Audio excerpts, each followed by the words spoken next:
शाखा प्रबंधक, Punjab national bank, बिल्ला घुघरवाड़ा। मेरे पीएनबी और मेरे समस्त स्टाफ परिवार की ओर से मेरे समस्त सम्मानीय ग्राहकों को नए वर्ष एवं मकर संक्रांति की हार्दिक शुभकामनाएं। उदास सिंह यादव, सरस्वती ज्ञान मंदिर जूनियर हाई स्कूल जभगा, क्षेत्रीय प्रबंधक। ग्रामवासियों एवं क्षेत्रवासियों, आप सभी को हमारी ओर से नए वर्ष की हार्दिक शुभकामनाएं। ललितपुर थाना पुरा कला प्रभारी अमर बहादुर सिंह की ओर से नव वर्ष की आप सभी को बहुत बहुत शुभकामनाएं। अब नया वर्ष आप सभी के जीवन में खुशियां बिखेरे, ऐसी ईश्वर से हम कामना करते हैं। नत्थी खेड़ा पुलिस चौकी इंचार्ज सत्य प्रकाश शर्मा की ओर से नव वर्ष की आप सभी को बहुत बहुत शुभकामनाएं। अब नया वर्ष आप सभी के जीवन में खुशियां बिखेरे, ऐसी ईश्वर से हम कामना करते हैं। एडवोकेट मान सिंह यादव जिला पंचायत सदस्य की ओर से नव वर्ष की सभी क्षेत्रवासी और ग्राम वासियों को बहुत बहुत शुभकामनाएं। ब्रिजमोहन सिंह बुंदेला ग्राम नत्थी खेड़ा की ओर से समस्त क्षेत्रवासी ग्राम वासियों को नववर्ष की बहुत बहुत शुभकामनाएं। राजा प्रताप सिंह जिला पंचायत वार्ड नंबर 1 की ओर से सभी क्षेत्रवासी और ग्राम वासियों को नव वर्ष की बहुत बहुत शुभकामनाएं। ब्लॉक जखौरा ग्राम प्रधान नीरज जायसवाल की ओर नव वर्ष की सभी क्षेत्रवासियों नगर वासियों को बहुत बहुत शुभकामनाएं। बहुजन समाजवादी पार्टी के जिला उपाध्यक्ष रहीश राजपूत रमेशरा की ओर से नव वर्ष की सभी देशवासियों और जनपद वासियों को बहुत बहुत शुभकामनाएं। भारतीय ग्रामीण जन सेवा समिति ग्राम पोस्ट कुआगांव बानपुर के सभी सदस्यों एवं समस्त ग्रामवासी और क्षेत्रवासियों को प्रबंधक वीर सिंह पूर्व प्रधान कुआगांव बानपुर की ओर से नव वर्ष की बहुत बहुत शुभकामनाएं। विद्युत विभाग संविदा कर्मी बानपुर क्षेत्र महेश कुमार की ओर से नव वर्ष की सभी क्षेत्रवासी और ग्राम वासियों को बहुत बहुत शुभकामनाएं।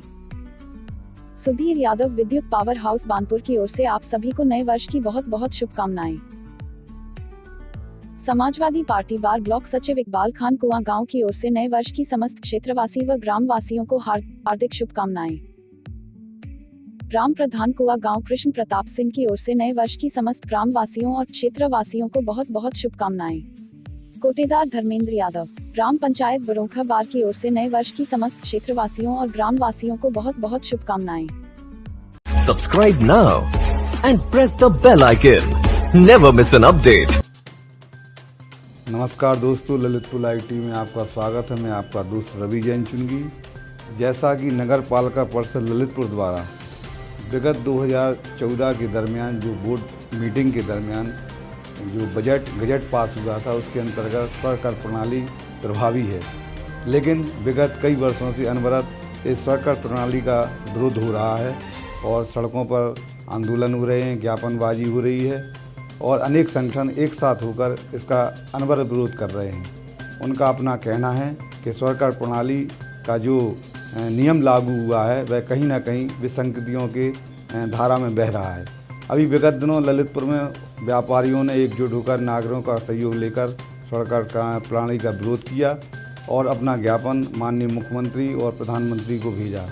हम आज नगर पालिका ललितपुर के अशासी अधिकारी साहब के सामने आए हैं। हम उनसे बात करना चाहते हैं कि स्वर कर प्रणाली का क्या मानक है और आम जनता जो यहाँ निवासी हैं नगर पालिका के अंतर्गत उनके मकान आवास प्रतिष्ठान हैं, तो स्वर कर प्रणाली क्या है और क्या मानक है और किस तरह का कर है। स्व कर प्रणाली ऐसी प्रणाली है जिसमें जनता खुद अपने मकान के टैक्स का निर्धारण करती है। नगर पालिका के द्वारा बनाया गया एक नियम और बाइलाज है। उसी बाइलाज के तहत जो है पब्लिक खुद अपना फॉर्म भरती है और अपना दस्तखत करती है। नगर पालिका किसी के ऊपर कोई टैक्स नहीं थोप रही है, बल्कि पब्लिक के अपनी जानकारी के अनुसार ही वो टैक्स ले रही है। यहाँ पर जब टैक्स के लिए यहाँ के कर्मचारी एक एक घर गए हैं, जो है पब्लिक एक एक घर में एक एक गलियों में गए हैं, तो वहाँ से पब्लिक के द्वारा दी गई सूचना पर ही टैक्स लगाए गए हैं। पालिका के द्वारा कोई अलग उसमें चीज़ नहीं जोड़ी गई है। वह आरोप बिल्कुल गलत है। यहाँ नगर पालिका अपनी एक बोर्ड है, यहाँ के चुने हुए जनप्रतिनिधि हैं, वार्ड पार्षद हैं, जो भी लगाई गई है पूरी सभासदों की उपस्थिति में बोर्ड की देखरेख में कराई गई है। इसके बाद इसका आपत्ति मांगी गई है, आपत्ति का निस्तारण हुआ है, इसके बाद सरकारी गजट हुए हैं। इसमें मेरी समझ से कोई अनियमितता नहीं हुई है। जो भी किया गया सब पूरी प्रोसेस के तहत किया गया है। इस तरह इस स्वर कर प्रणाली के अंतर्गत जो हमारे उपभोक्ता हैं, नागरिक हैं, अगर वो आपके नगर पालिका में इसका निर्धारित कर शुल्क नहीं भरते हैं तो क्या उनको कोई दंड या कोई प्रक्रिया अपनाई जाएगी? हाँ, इस संबंध में मैं बता दूं कि यहाँ की पब्लिक जो है टैक्स देने में बहुत आगे है। पब्लिक दे रही है, लेकिन कुछ व्यापारी लोग हैं जो इसका विरोध कर रहे हैं। विरोध करना उनका काम है, प्रजातंत्र है, जो जनतंत्र है, इसमें विरोध कर सकते हैं। लेकिन उनको हमने कई मीटिंग में, डीएम साहब की मीटिंग में, जो भी जिला स्तरीय बैठक होती, बता चुका हूँ। इसमें कहीं किसी तरह से कोई कमी नहीं है। कमी निकालने के लिए तो हर जगह से कमी निकाली जा सकती है, लेकिन जो टैक्स लगाया गया है वह कहीं से भी नियम विरुद्ध नहीं है। वर्तमान में उन्होंने अपने ज्ञापन माननीय मुख्यमंत्री, प्रधानमंत्री, राज्यपाल और राष्ट्रपति को संबोधित भेजा है। इस संदर्भ में आपके विभाग को कोई ऊपर से कोई जानकारी, कोई निर्देश? नहीं, ऊपर से कोई भी संबंध में निर्देश नहीं आया है। जब नियमानुसार सब कुछ सही किया गया है तो शासन से इस पर कोई अलग से गाइडलाइन नहीं आएगी। जो है यह व्यवस्था पूरे प्रदेश के लिए लागू है, न कि सिर्फ ललितपुर के लिए। शासन की कोई गाइडलाइन ऐसी है कि जो विरोध चल रहा है उसमें कुछ विकल्प, कुछ निस्तारण का ढूंढा जाए? नहीं। अब पहले थी व्यापारियों के लिए कि इनका डीएम सर्किल रेट पर, उसमें भी काफ़ी वो होता था, किसी क्षेत्र का सर्किल रेट कम है, कहीं का ज़्यादा है, तो उसमें विसंगतियाँ थी जो है। इसलिए गवर्नमेंट ने लोकल स्तर पर बाइलाज बनाने के लिए दिया है। यहाँ के बोर्ड ने वो एक बाइलाज बनाया है, बाइलाज बना करके ये लागू किया गया। इसलिए हमारी समझ से कोई इसमें विसंगति नहीं है। अभी आप सुन रहे थे हमारे ललितपुर नगर पालिका शासी अधिकारी ईओ साहब से। उनका अपना कहना है, जो उनकी शासन की गाइडलाइन है, जो शासन का बाइलॉज है, उसके अंतर्गत वह अपनी स्वकर प्रणाली का कर शुल्क ले रहे हैं। और इसमें जिस व्यापारियों का, कुछ लोगों का जो विरोध है, उनका कहना है कि लोकतांत्रिक तरीके से वो उनका विरोध कर सकते हैं, लेकिन सही को सही और सही को सही कहकर ही इसका निस्तारण हो सकता है। बने रहिए ललितपुर लाइव टीवी के साथ, हम आपको कुछ व्यापारियों से भी बात कराएंगे।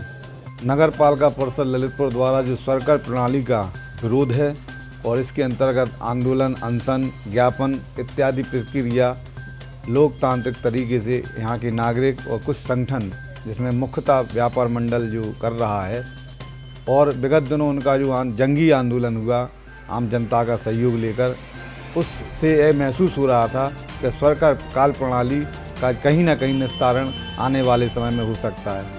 लेकिन जो नगर पालिका परिषद के वर्तमान ईओ साहब हैं, उनका जो कहना है, इस संदर्भ में हम बात कर रहे हैं प्रांतीय नेता महेंद्र जैन मयूर, जो व्यापार मंडल के पदाधिकारी हैं और साथ में एक अच्छे बेहतर दुकानदार भी हैं।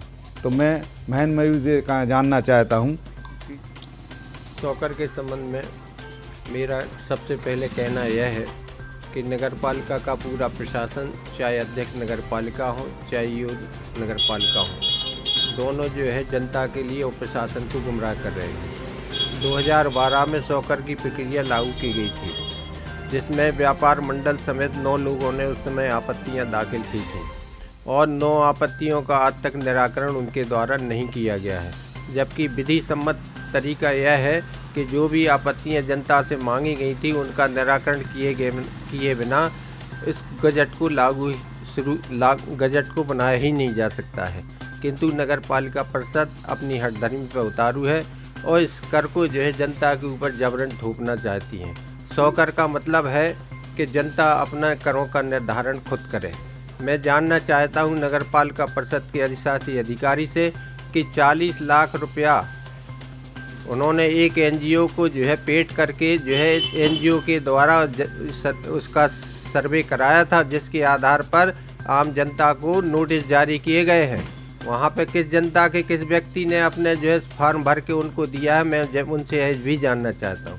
मैं नगर पालिका परिषद के चेयरमैन साहब से और शासी अधिकारी से जानना चाहता हूं कि 2017 में जब नगर पालिका का जब चुनाव हुआ, तो उस समय जो प्रत्याशी हारे या जीते या जो लड़े, उन्होंने जो है जब उस समय जो है अनापत्ति प्रमाण पत्र आपसे प्राप्त किया था, तो आपने उनसे पुराने आधार पर पैसा क्यों जमा कराया था। मैं उनसे यह भी जानना चाहता हूं कि 2018 में नगर पालिका परिषद की चेयरमैन माननीय रजनी साहू जी ने जल संस्थान को यह चिट्ठी लिखकर क्यों भेजी थी कि हमारी स्वकर प्रणाली अभी अपूर्ण है और इसलिए आप जो है जल करके जो है बिलों को अभी अपने यहाँ से जारी ना करें। मैं इस संबंध में यह भी बताना चाहूँगा कि उस समय जो तत्कालीन जिलाधिकारी थे श्रीमान मानवेंद्र सिंह जी, उन्होंने भी जो है उस समय जल संस्थान के बिलों पर रोक लगाई थी, क्योंकि जो नगर पालिका के द्वारा जो पेन ड्राइव में उनको सूची दी गई थी वो जो है अपूर्ण थी उस समय जब तक सूची पूर्ण नहीं होगी तब तक पेन ड्राइव में या किसी रूप में किसी भी विभाग को कोई सूची जारी नहीं की जा सकती है। मैं यह भी कहना चाहूँगा कि अगर पुराने आधार पर उस समय जो है पार्षदों के द्वारा और चेयरमैन के द्वारा पुराने आधार पर जो है वसूली की गई थी तो वो चुनावी आचार संहिता का पूरा उल्लंघन है और इनके खिलाफ जो है जो पार्षद हों चाहे चेयरमैन साहब हों, इनके खिलाफ चुनावी आचार संहिता के अंतर्गत कार्रवाई भी होना चाहिए, क्योंकि वो चुनावी आचार संहिता का उल्लंघन है। या तो उनके कर्मचारी जो नपा के कर्मचारी हैं उनके खिलाफ कार्रवाई होना चाहिए या जो इनके चुनाव को जो है शून्य किया जाना चाहिए। उनका यूँ साहब का मानना है कि जो भी कुछ शुल्क और कर सरकार प्रणाली के तहत वसूला जा रहा है वो ऊपर के आदेश के क्रम में है। मैं जबरन किसी को थोपा नहीं जा रहा है। मैं कहना चाहता हूँ कि ये नई कर प्रणाली थी 2012 में यहाँ पर प्रस्तावित थी और उसके पहले यहाँ पे 5 साल के लिए जो है कर निर्धारण जो है उसमें तत्कालीन बोर्ड जो रमेश खटीक के समय में जो बोर्ड के द्वारा जो